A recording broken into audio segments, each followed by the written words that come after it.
বন্ধুরা, প্রথমে আমি শুরু করতেছি। সবাই মালয়েশিয়ার বিষয়ে জানার জন্য প্রশ্ন করছেন আমাকে।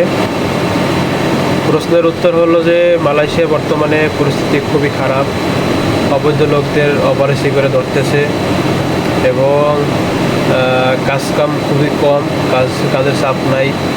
ম্যাক্সিমাম কোম্পানিতে সানডে বন্ধ অফ থাকে, হলিডে অফ থাকে এবং ওভারটাইম তো নাই। বেসিক ডিউটি চলতেছে ম্যাক্সিমাম কোম্পানিতে।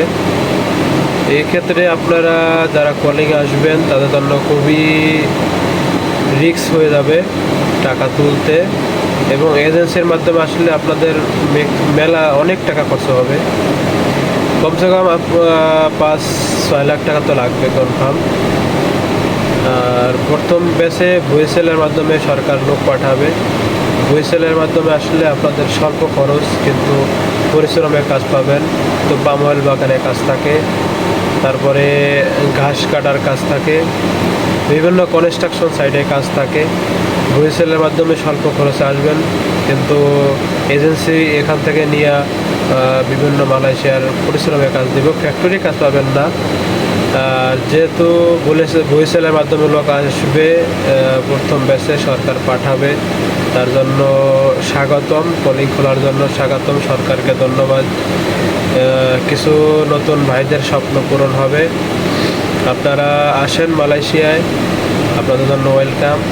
দীর্ঘ আমার 9 বছরের অভিজ্ঞতা থেকে আমি বলছি, মালয়েশিয়া আসলে আপনাদের আবহাওয়ার দিক থেকে খুবই ভালো এবং কাজ করে খুবই শান্তি পাবেন। ফ্যাক্টরিতে আসলে ফ্যাক্টরির চয়েস হলো আপনাদের ম্যাক্সিমাম কোম্পানিতে হলো ওভারটাইম নাই, তবে আপনারা চয়েস করবেন আপনাদের যদি লোক থাকে।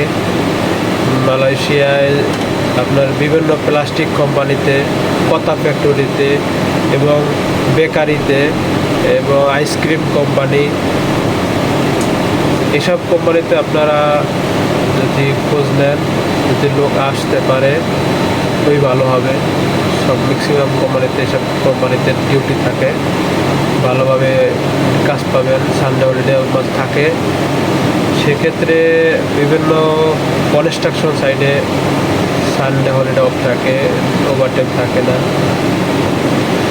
আর একটু চেষ্টা করবেন একটু ভালো কোম্পানিতে আসার জন্য। আপনাদের পার্সোনাল লোক থাকলে তাদের বলবেন কোম্পানি ভিজিট করার জন্য। একটু ভালো কোম্পানিতে আসতে পারলে কিছু টাকা বা ইনকাম করতে পারবেন ভালো, এবং আপনাদের সুযোগ সুবিধা ভালো হবে কাজের। সবাইকে ওয়েলকাম। আমার চ্যানেলটা সাবস্ক্রাইব করবেন।